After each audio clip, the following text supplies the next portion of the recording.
ढीला है। प्रशासन को मैं कई बार चिट्ठी लिख के दे चुका हूँ। जनता इंटर कॉलेज के अंदर 36 वोटों से विजय हुई थी। 600 राशन कार्ड बनाया है लोगों का, जिसे जिन लोगों के राशन कार्ड नहीं थे, किसी के कट गए हैं, एक एक 2-2 साल से राशन कार्ड बंद था। मैं नगर निगम महापौर रामपाल जी सिंह जी से कहा कि इसमें एक बाउंड्री करा दी जाए, जैसे वो फैलते हैं वहाँ पर और बीमारियां पैदा होती हैं उसमें। के लोग वहाँ उन दुकानों पर कब्जा करेंगे। हमारे वार्ड वासी इतना पैसा नहीं है ताकि वार्ड वासी उस पगड़ी दे सकें और वहाँ पर दुकानें बन सकें। स्मैक वहाँ बिकती है, चरस वहाँ बिकती है। मैं सभी का सतर्क भारत में मैं हूं आपके साथ रिंकी सिंह। आज हमारे साथ में है वार्ड नंबर 36 के पार्षद रंजीत सागर जी, जो बेहद ही मध्यम वर्ग से आते हैं और बीजेपी से इनका टिकट कटने के बाद इन्होंने निर्दलीय चुनाव लड़ा था। घास मंडी में उपचुनाव था और उसमें 36 वोटों से विजय हुई थी। हमारे साथ में रंजीत सागर जी। सर नमस्कार, स्वागत है आपका सतर्क भारत में। नमस्कार। पहले तो मैं आपके सतर्क भारत को चैनल को आपको आभार व्यक्त करता हूँ, आपने मुझे बुलाया जी। हम सर से जानेंगे, जैसे कि चुनाव टाइम पे इनका काफी कुछ मुद्दा था, तो जानेंगे कितना कार्य अभी उस पे हो चुका है और कितना काम नहीं हुआ। अगर काम जो है कार्य है नहीं हुआ है तो क्या कारण रहे हैं कार्य ना होने के। सर जैसे कि काफी कुछ मुद्दा था, आप जब इलेक्शन टाइम पे खड़े थे तो जनता से वादा किया था, तो कितने अभी तक कितने काम हो चुके हैं, अगर नहीं हुए हैं तो क्यों नहीं हुए वो। देखिए मैं आपको बताऊं, मैं एक बहुत ही गरीब परिवार से आता हूं और पिछली बार मैं भारतीय जनता पार्टी से चुनाव लड़ा और कहीं ना कहीं थोड़ी मेरी कहीं मजबूर कमियां रह गई होंगी तो मैं 17 वोटों से चुनाव हार गया था। फिर इस बार हमारे जो पिछली बार चुनाव जीते थे हमारे भाई वीरेंद्र आर्य जी, महेंद्र भाई के छोटे भाई हैं वीरेंद्र आर्य जी, तो अपने ही परिवार के हैं, हमारे भाई हैं, मित्र हैं, और वो एक्सपायर हो गए। उनकी स्वास्थ्य खराब था तो एक्सपायर हो गए, तो उनके उसमें उपचुनाव हुआ हमारे वार्ड में। तो हम 7 साल से हम सेवा करते आते हैं जनता की। कोई आधार कार्ड है, जाति सर्टिफिकेट किसी का नहीं बनता है, किसी की पेंशन है, किसी का राशन कार्ड है। जैसे मैंने अपने वार्ड में अभी कम से कम 600 राशन कार्ड बनाया है लोगों का, जिसे जिन लोगों के राशन कार्ड नहीं थे, किसी के कट गए हैं, एक एक 2-2 साल से राशन कार्ड बंद था। कई मुद्दे हैं। अब जैसे हमने अभी चुनाव लड़ा तो हमने चुनाव स्थानीय मुद्दे थे हमारे। पहला मुद्दा था मेरा वार्ड नंबर 36 जो घास मंडी एंट्री करते हैं उसमें एक कूड़ादान है और वो कूड़ादान रोड पर फैल जाता है। जैसे कई बार क्या होता है, नगर निगम के कर्मचारी उसमें धरना प्रदर्शन कर देते हैं तो वो पूरी रोड ब्लॉक हो जाती है। मैं नगर निगम महापौर रामपाल जी सिंह जी से कहा कि इसमें एक बाउंड्री करा दी जाए, जैसे दिल्ली में है और कई जगहों पर हैं, चारों तरफ बाउंड्री हो जाती है। उसमें बाउंड्री होने के बाद में कूड़ा वहाँ पर अंदर इकट्ठा हो जाए और जेसीबी आए और उठाकर कूड़ा ले जाए तो वो रोड पे नहीं फैलेगा। पड़ोस में हमारे गुरु नानक बालिका कन्या इंटर कॉलेज है, उसकी बदबू पूरे उसमें फैलती है और कहीं ना कहीं बीमारी का कारण बनता है। मच्छर पैदा होते हैं पूरे वार्ड में, वो फैलते हैं वहाँ पर और बीमारियाँ पैदा होती हैं उसमें। और एक मुद्दा मेरा है जो जनता इंटर कॉलेज के पीछे एक बात करें, पहला ही मुद्दा जहां तक आप वहाँ पे फेल नजर आ रहे हैं, तो क्या कारण है कि जैसे हम इंटर्न होते हैं घास मंडी में, वहाँ पे कूड़े का ढेर लगा होता है, तो कहाँ दिक्कत आ रही है। अब तो आप पार्षद बन गए हैं, उसके बावजूद देखा जाए आपका मेन मुद्दा था कूड़ा, माने ये भी, उसके बावजूद वहाँ पे जो धरातल पे कार्य वो शून्य दिख रहा है। देखिए क्या है ना, अभी नगर निगम को मैंने लिख के दिया है, एमएनए साहब और मेयर साहब को लिख के दिया है, प्रस्ताव दिया है मैंने लिख करके। मेयर साहब कह रहे हैं कि अभी बजट नहीं है नगर निगम में, बजट आते ही इसमें काम किया जाएगा, जबकि इतना बड़ा बजट नहीं लगना है उसमें। मात्र 4 से 5 लाख रुपए का उसमें बजट होगा और 4 से 5 लाख रुपए में वो बाउंड्री हो जाएगी। मैंने मेयर साहब को लिख के उसमें दे रखा है पत्र और मेयर साहब कह रहे हैं मैं इस पर जल्द ही कार्रवाई करूंगा। वहाँ पे नगर निगम के द्वारा वहाँ पे 14 दुकानें हैं घास मंडी में, वो जो पूर्व पार्षद हैं महेंद्र आर्या, उनके द्वारा वहाँ पे सामान रख के कब्जा किया गया है। सुनने में ऐसा आया है अगर वो दुकानें जो है वो खोल दी जाए तो वहाँ पे 14 दुकानें और लोगों को रोजगार मिल जाएगा। सर इस पे आपका क्या कहना है। देखिए रोजगार तो वहाँ पर जो है हमारे वार्ड वालों को नहीं मिलेगा। क्या होगा, नगर निगम वहाँ पर दुकानें बनाएगी, बाहर के लोग वहाँ उन दुकानों पर कब्जा करेंगे। हमारे वार्ड वासी इतना पैसा नहीं है ताकि वार्ड वासी उस पगड़ी दे सकें और वहाँ पर दुकानें बन सकें। मैं ये चाहता हूँ वो रोड है, रोड ही बने वहाँ पर कूड़ादान बना दिया जाए छोटा सा एक, ताकि वार्ड वासी हमारे वहाँ पर कूड़ा डालें और वो जमीन साफ करके वहाँ से रोड बना दी जाए। साफ सुथरा लगेगा तो मच्छर पैदा नहीं होंगे, वहाँ पर बीमारियां नहीं बनेंगी, बच्चों को बीमारियां आए दिन आप देख रहे होंगे कोरोना काल में कितनी बीमारियां बन रही थी, मच्छर काट ले रहे थे तो बच्चों को बीमारियां बन जा रही थी। तो मैं नगर निगम से यही कहना चाहूँगा वहाँ पर दुकानें ना बनाई जाएँ तो बेहतर रहेगा। रोड रहेगा चौड़ा तो अब छोटा दुकानें बनेंगी तो वहाँ आए दिन छोटा से रोड बन जाएगा, आए दिन एक्सीडेंट होंगे। वहाँ पर भारी भरकम रोड है, वहाँ पर एक इतना बड़ा एक गुरु नानक कन्या इंटर कॉलेज है, वहाँ से बच्चे स्कूल जाते हैं, कई स्कूलों का वहाँ से रास्ता है। तो दुकानें ना बनाई जाएं तो बेहतर रहेगा उसमें। सर ये भी है कि वहाँ पे जो मेन समस्या बनी हुई देखा जाए घास मंडी में कि खुलेआम नशा हो रहा है वहाँ पे, और उस पे क्या एक्शन रहेगा आपका? और युवा जो है लती होता जा रहा है। देखिए मैंने इस बार में मेयर साहब को भी बोला, विधायक जी को भी बोला, और प्रशासन हमारे वहाँ जो है ना प्रशासन ढीला है। प्रशासन को मैं कई बार चिट्ठी लिख के दे चुका हूँ। जनता इंटर कॉलेज के अंदर नशा होता है, नशाखोरी के धंधे होते हैं, स्मैक वहाँ बिकती है, चरस वहाँ बिकती है। मैं कई बार वहाँ पर गया, मार पिटाई भी की, मैंने उनको हटाया, भगाया, मुझे देख के वो भाग जाते हैं। पर हमारे वहाँ जो प्रशासन के लोग हैं वो वहाँ पर ढीले पड़े हुए हैं, काम प्रशासन बिल्कुल काम नहीं करता है उसमें। मैंने प्रशासन को कई बार चिट्ठी दे चुके हूँ लिख के। अब मैंने एक ज्ञापन, क्या कुछ एक्शन किया कि नहीं? आपने जब चिट्ठी दी, ज्ञापन वहाँ पे दिया, तो एक्शन लिया गया कि नहीं लिया गया नगर निगम द्वारा?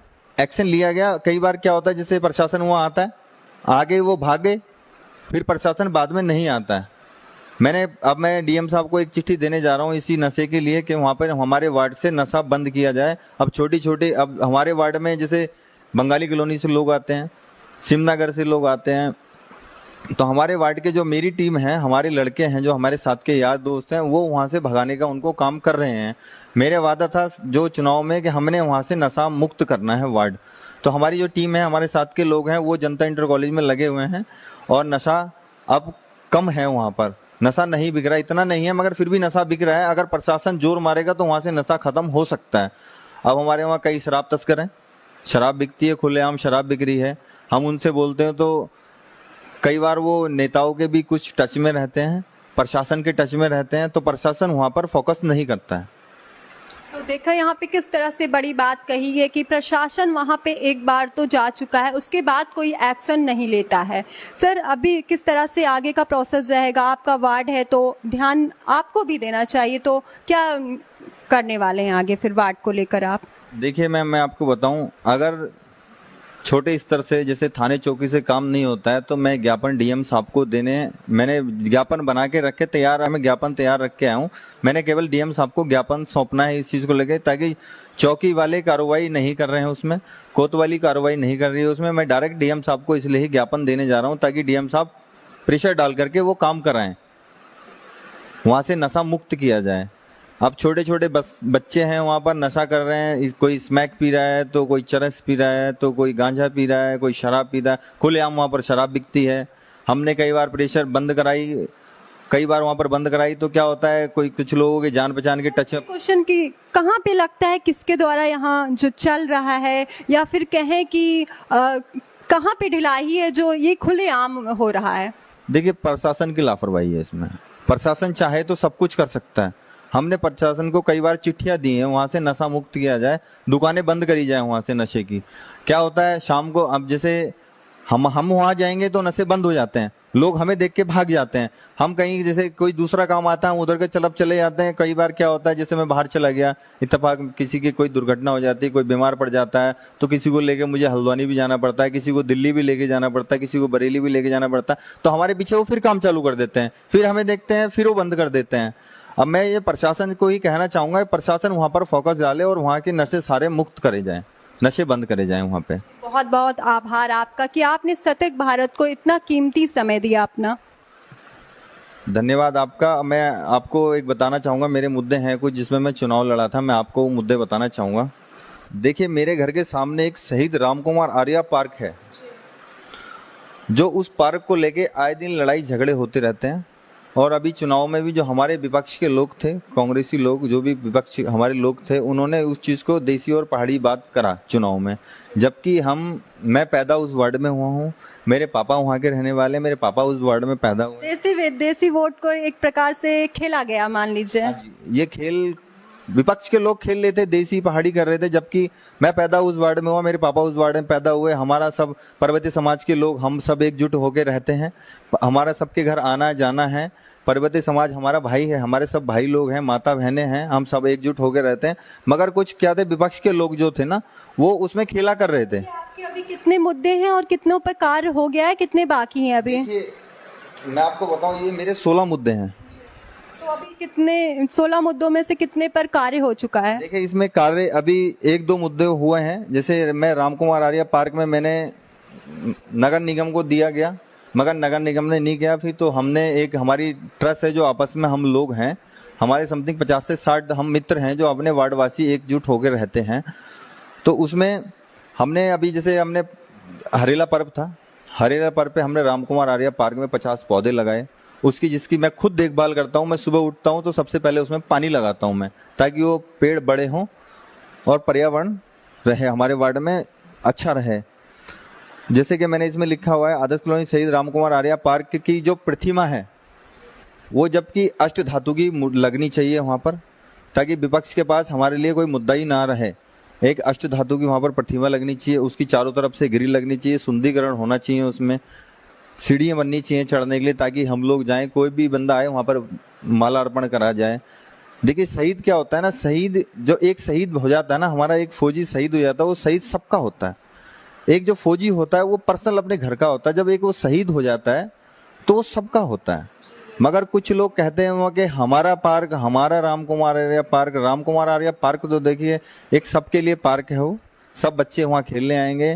बात की जाए तो पार्क हमारा तुम्हारा ना, क्योंकि वो प्रशासन का है, देखा जाए तो वो सभी का है। जी, पहली बात तो वो नगर निगम की भूमि है। नगर निगम ने, हमने सब जो मिलकर, हम जैसे पूर्व पार्षद थे महेंद्र आर्य जी, अभी में क्या था, वीरेंद्र आर्य थे महेंद्र भाई के छोटे भाई। तो महेंद्र भाई, मैं और वीरेंद्र भाई ने, हम तीनों भाइयों ने मिलकर एक योजना बनाई थी वहाँ पर, कि वहाँ पर एक मूर्ति लगाई जाए। शहीद रामकुमार आर्य जी जो हैं वो सबके हैं, एक के नहीं हैं। जो उनके पर्सनल थे, जब वो एक देश के लिए शहीद हो गए, तो वो सबके हैं, और पार्क भी सबके लिए ही है। अब वो अभी चुनाव में उन्होंने मुद्दा निकाला कि हमारा पार्क है। अभी क्या हुआ, वहाँ कुछ लोगों ने वहाँ एक मंदिर बना दिया था छोटा। सर, आप ये बता दीजिए कितने मुद्दे आपने सॉल्व कर चुके हैं, अभी कितने बाकी हैं? अभी देखिए, इस मुद्दों पे केवल 2 मुद्दों पर काम हुआ है। 2 मुद्दे, जैसे एक नशाखोरी का मुद्दा है, वहाँ पर मैंने एप्लीकेशन दे रखी है, मगर उस पर काम नहीं हो रहा है। नगर निगम उसमें ढीला पड़ा हुआ है, काम नहीं कर रहा है। कई ऐसे मुद्दे मैंने, जैसे स्ट्रीट लाइट का मुद्दा है, लाइटें सारी हर वार्ड में, हर खंबे पे मैंने नई लाइट लगा दी गई हैं। और अभी नगर निगम को मैंने, अभी क्या है, कई सड़कें ऐसी हैं जो नालियाँ बन गई हैं, नालियाँ सड़क से ऊंची हैं 1 फीट, और वहाँ क्या हो रहा है, नाली का पानी रोड पे आ जा रहा है, पानी तालाब बन जा रहा है। जो समस्या देखा जाए तो पूरे रुद्रपुर की ही है, कई वार्ड देख लीजिए, ट्रांजिट कैंप, मतलब हर वार्ड में ही ऐसा हाल है। देखिए, अभी मैंने मेयर साहब को इसको दिया, मेयर साहब ने भी ये कहा है मेरे से कि अभी बजट नहीं है, बजट आएगा तो मैं इसमें काम करूंगा। मेरे सामने विश्वास दिया है कि बजट आते ही मैं सबसे पहले आपके वार्ड का काम करूंगा, जो आपके काम अधूरे रह गए हैं वो मैं काम पूरे करूंगा। जैसे कि आप देख रहे होंगे, रॉयल मेडिकल से लेके अंबेडकर द्वार तक एक रोड है, जनता इंटर कॉलेज वाली, जो टूटी पड़ी है काफ़ी। आए दिन उसमें एक्सीडेंट भी हो रहे हैं, कई बार क्या होता है, स्कूटियाँ फिसल जाती हैं, और वो एक भारी भरकम रोड है, वहाँ से आवाजाही बहुत है, स्कूल भी है, कई स्कूलों के बच्चे आते हैं वहाँ पर। उस बात को भी मेरी मेयर साहब से चर्चा हुई, तो मेयर साहब कह रहे हैं अभी कि बजट नहीं है, बजट आते ही आपका काम, हमारे टेंडर हो रखे हैं, उस चीज़ के टेंडर हो रखे हैं, बजट नहीं है, बजट आते ही काम करा जाएगा। अभी क्या हुआ, एक डीएम साहब ने ज्ञापन दिया नगर निगम को, मेयर साहब मुझे बता रहे थे कि एक चिट्ठी भेजी है कि बिना बजट के टेंडर नहीं किए जाएँ, क्योंकि बजट नहीं है। कई बार क्या होता है, ठेकेदारों के पैसे फंस जाते हैं, तो ठेकेदार ही बेचारे परेशान होते हैं। अब बजट ही नहीं है तो ठेकेदार भी कहाँ से काम करेंगे। सर, कूड़े की मेन समस्या है, तो कब तक वो सॉल्व हो जाएगी? देखिए, मेयर साहब से मैं अभी, फिर भी मैं मेयर साहब से रिक्वेस्ट करता हूँ कि वो छोटा सा बजट है, उस बजट को पास करके वो, मैं सबसे पहले वो कूड़ादान वहाँ से हटाया जाए, 4 दीवारी की जाए उस कूड़ेदान। हमारे पूर्व विधायक राजकुमार ठकुराल जी का भी आना जाना वहीं से लगा रहता है, और हमारे जो वर्धमान में विधायक हैं शिव अरोड़ा जी, वो भी वहाँ से निकलते हैं, आम जनता वहाँ से निकलती है, छोटे छोटे बच्चे वहाँ से निकलते हैं। सर, आक्रोश भी बना रहता है काफी स्थानीय लोगों का वहाँ पर। जी, मैं तो वही कहना चाहूँगा नगर निगम से कि वो सबसे पहले वहाँ पर चारदीवारी करके वो कूड़ादान वहाँ से ख़त्म किया जाए। अगर नहीं होता है, नगर निगम अगर नहीं करता है तो कोई बात नहीं, मैं डीएम साहब को ज्ञापन दूंगा, डीएम साहब छोटा सा एक बजट है कहीं से ही पास करके वो करवा देंगे मुद्दा। तो हमारे साथ में थे आज रंजीत सागर वार्ड नंबर 36 के घास मंडी के पार्षद। उन्होंने किस तरह से बताया कि बजट न होने के वजह से जो वहां का विकास कार्य है वो रुका हुआ है। सर, बहुत बहुत आभार कि शतक भारत पे अपना कीमती समय आपने दिया आज। धन्यवाद, मैं आपके शतक भारत को आपका आभार व्यक्त करता हूं और बहुत बहुत धन्यवाद आप सबका। तो बने रहिए सतर्क भारत के साथ। मैं रिंकी सिंह, धन्यवाद।